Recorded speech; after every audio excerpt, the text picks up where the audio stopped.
Wir sind in einer neuen Sucht und die heißt Naruto Mythos. Wir haben aber zwei große Probleme, YouTube.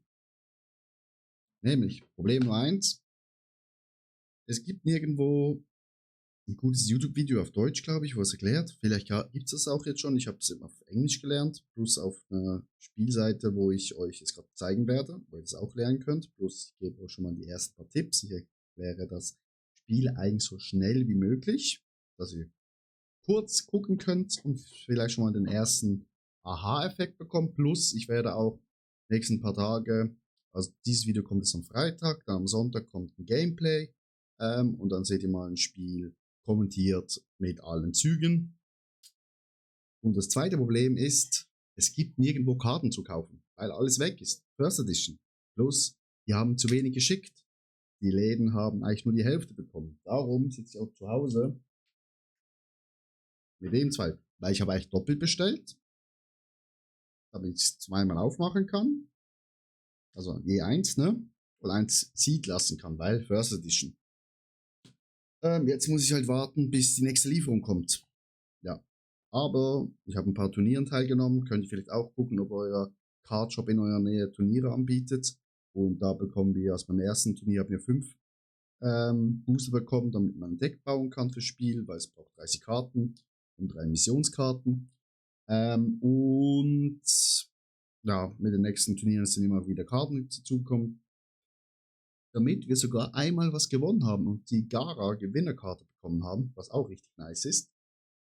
Aber zum Gucken, wie das zum Spielen geht, kann ich euch eigentlich wirklich empfehlen, die Webseite hier, narutomythicsgame.com, könnt ihr euch gratis anmelden mit Discord oder E-Mail-Adresse, glaube ich. Ich habe mich über Discord angemeldet, das ist eigentlich das Einfachste.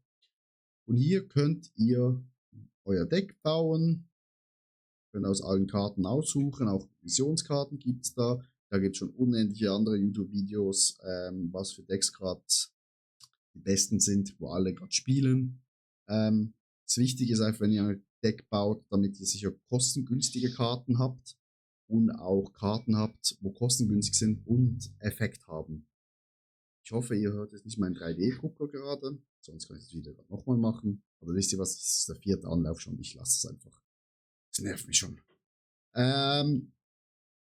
Ja, zum Beispiel, es gibt den Shikamaru hier, kostet 1 Chakra und wenn ihr den Edge-Token habt, später mehr zum Edge-Token, dann könnt ihr eine Karte ziehen. Oder es gibt auch eine Sakura-Karte, wenn ihr zum Beispiel einen anderen Teammitglied von Team 7 schon da habt, ausgespielt, könnt ihr auch eine Karte ziehen. Dann gibt es auch günstige Karten, wo euch 1 Chakra mehr gibt. Das mal kurz zur Erklärung. Jetzt haben wir schon über die Effekte geredet. Ne? Hier ist zum Beispiel der Shikamaru, das Main-Effekt mit dem Blitz. Das heißt, wenn ihr ihn ausspielt, der Effekt trifft sofort ein. Wenn ihr zum Beispiel einen Effekt habt, Main-Effekt mit Sanduhr, ist es immer aktiv. Also zum Beispiel bei der Karte, das ist glaube ich Kakashi, bekommt immer einen Angriff mehr, Power, wenn ein anderes Teammitglied von Team 7 in der gleichen Mission ist. Ziel ist es ja in der Mission quasi mehr Angriffspunkte zu haben als der andere, um die Mission zu gewinnen. Ne? Also, wie geht das Spiel? Vielleicht ganz einfach, ihr könnt nämlich auch hier auf der Webseite spielen. Ihr könnt online spielen, gegen AI spielen, könnt auch aussuchen Easy, Medium, Hard, Impossible. Dann nehmen wir mal unser Deck, starten wir ein Spiel, dann wird der Edge-Token gewürfelt. Das bedeutet, dass mein Gegner hat einen Edge-Token, er wird anfangen.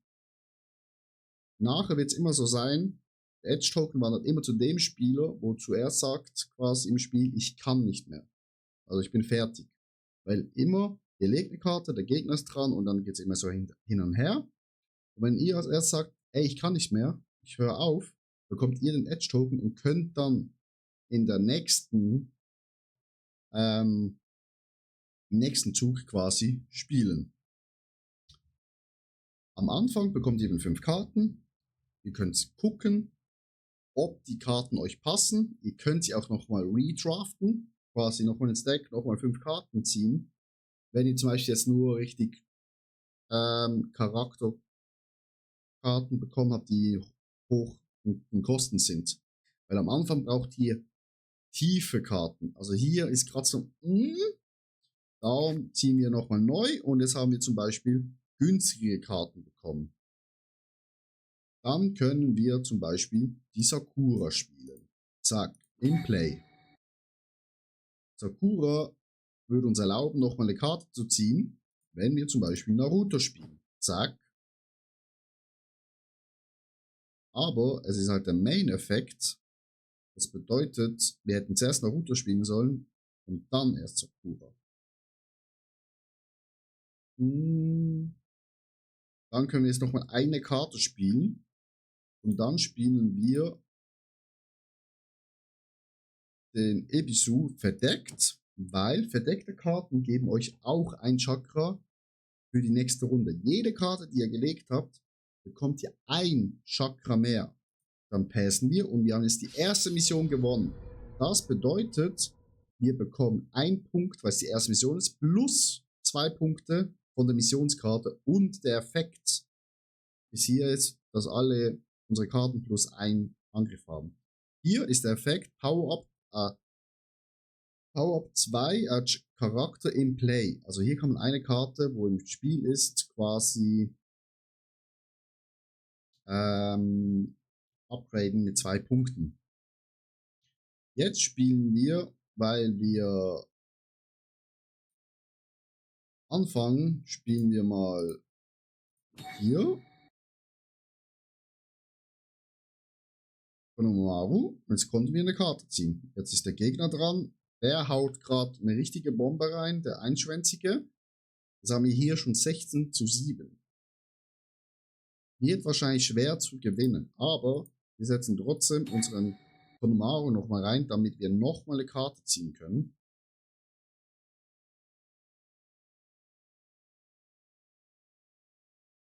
Dann setzen wir sie hier.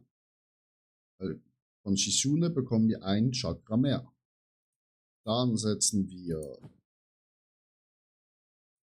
Ebisu, da können wir wieder eine Karte ziehen. Und ich sehe gerade, wieso? Er hat 0 Chakra, weil er die Karte gespielt hat. Dann gewinnen wir sowieso das. Und können noch wisst ihr was? Wir sagen auch, wir hören auf.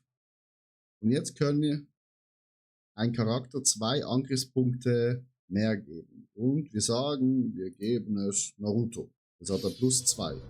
Bringt nichts, weil wir verlieren da eh. Er setzt die Naruto Goldkarte der Computer. Nice to know. So. Ist es eine starke Karte, hat ihm 6 Chakra gekostet. Aber wir haben Kiba. Und auf Kiba müsst ihr immer aufpassen, wenn der Gegner vielleicht die Karte hat. Weil Kiba kann die schwächste Karte vom Gegner wieder umdrehen. Und weil er jetzt nur eine Karte da hat, aber sie eigentlich recht stark ist, können wir sie wieder umdrehen. Und er kann nichts machen. Dann sind wir wieder dran. Können hier nochmal Naruto setzen. Dann setzen wir eine Sakura, weil dann können wir wieder eine Karte ziehen. Haben wir immer noch 6 Chakra. Dann können wir Sakura upgraden, können wieder eine Karte ziehen, aber müssen eine zerstören. Ich würde jetzt sagen, wir zerstören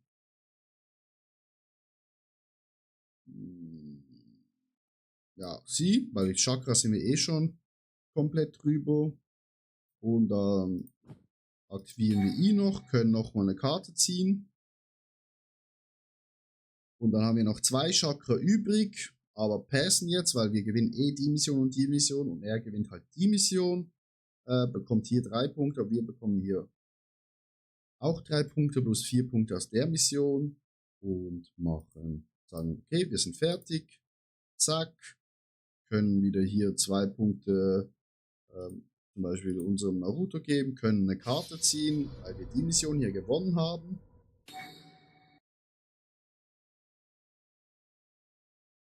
Er setzt hier Akubaru. Der hat 6-6, der ist eine starke Karte, aber spielt auch nicht mehr die Rolle, weil das ist jetzt die letzte Mission, Chat. Das können wir ausrechnen. Er hat 6 Punkte, wir haben 13. Wenn wir hier 3, 4, 7 bekommen, sind wir bei 20. Wenn er hier 7 plus 3 bekommt, ist er bei 16. Also wenn wir die 2 Missionen absichern, dann kann er eigentlich gar nichts mehr machen. Darum spielen wir jetzt Shino, zum Beispiel hier, verdeckt, weil wenn er oh, jetzt habe ich sie nicht verdeckt gelegt, Idiot. Aber wenn er hier quasi eine Jutsu-Karte spielt, können wir ihn quasi gratis umdrehen. Dann spielen wir hier noch Shino, weil dann können wir noch mal eine Karte ziehen. Haben jetzt noch ein Schweinchen bekommen, ist auch nett. Setzen das Schweinchen hier rein, weil Schweinchen ist gratis. Aber Schweinchen gibt uns einen Angriff auf Tsunade oder Kizune. Dann drehen wir die Karte wieder um. Und wir haben ja eigentlich jetzt schon gewonnen, weil er hat 0 Chakra. Der Computer hat halt auf Easy richtig schlecht gespielt. Wir können jetzt noch aus Spaß den goldigen Naruto reinhämmern. Also können den upgraden. Upgraden bedeutet, ihr habt den Charakter in einer günstigeren Form und bekommt eine Karte, wo drauf steht Upgrade und könnt ihn quasi dann auf die Karte drauflegen. Was sie zahlt, ist quasi die Differenz. Unser Naruto hat 2 gekostet, der neuere Naruto kostet 6, aber wir müssen nur 4 zahlen. Und der coole Effekt ist von Naruto, ist, er kann eine 5-Kostkarte und eine 3 oder weniger Kostkarte direkt aus dem Spiel zerstören, wenn er abgegradet worden ist. Also, wir können zum Beispiel die Karte und die Karte zerstören. Dann hat der Gegner gar keine Karten mehr hier. Dann haben wir jetzt noch 4 Chakra übrig. Dann können wir unsere Sakura noch für 1 Chakra verstärken. Dann haben wir die weg. Dann haben wir noch unsere hier rein. Hier verlieren wir halt ganz low-key. Aber im Endeffekt haben wir gewonnen, weil wir die 2 Missionen hier abgesichert haben. Und er gewinnt halt hier und hier. Aber es bringt ihm halt nichts mehr, weil er eh weniger Punkte hat. Das ist halt auch wichtig. Es gibt auch Karten, wo ihr quasi eure Leute bewegen könnt. Und wenn ihr merkt, ein Gegner hat zu viele starke Karten in einer Mission, schließt mit der Mission ab und versucht eure Karten zu moven. Weil zum Beispiel, es gibt eine Sasuke-Karte. Wenn ihr die setzt, könnt ihr alle Karten, wo dort sind, bewegen, in anderen Missionen verteilen. Kann richtig stark sein. Wenn ihr zum Beispiel hier am Anfang Sasuke umgekehrt legt und richtig viele starke Karten hier reinballert, die erste Mission halt 2 Mal gewinnt, nachher tut ihr Sasuke umdrehen und könnt nachher quasi alle Karten, die ihr hier habt, in die letzte Mission verfrachten, im zweitletzten oder letzten Zug und gewinnt noch die, dann könnt ihr auch gut das Spiel gewinnen. So, Pass, Spiel ist quasi vorbei. Ich kann, ja, super, ich kann hier noch 2 Punkte verteilen. Dann geben wir es noch Naruto. Und jetzt haben wir gewonnen. Wir haben sogar noch die Mission gewonnen, weil wir die Missionskarte gewonnen haben. Das ist eigentlich so im Schnelldurchlauf erklärt, wie das Spiel geht. Ich weiß, es war jetzt schnell. Darum lade ich Spiel auf der Seite die ganze Zeit und lade dann auch kommentierte Spieler hoch. Gebt mir gerne, wenn ihr Fragen habt zum Spiel, schreibt es gerne in die Kommentare und ich werde alle Kommentare beantworten. Wir werden auch noch Karten rappen und natürlich zeige ich noch, was wir hier haben in unserer Sammlung schon. Das sind ein paar Goldkarten, Chat. Also, ich wünsche euch noch einen schönen Tag. Das war eine kurze Erklärung. Ich hoffe, sie war gut, auch wenn ich recht schnell geredet habe. Aber ihr könnt mir gerne in den Kommentaren schreiben, wie gut es war oder wie schlecht es war. Wenn es schlecht war, es tut mir leid.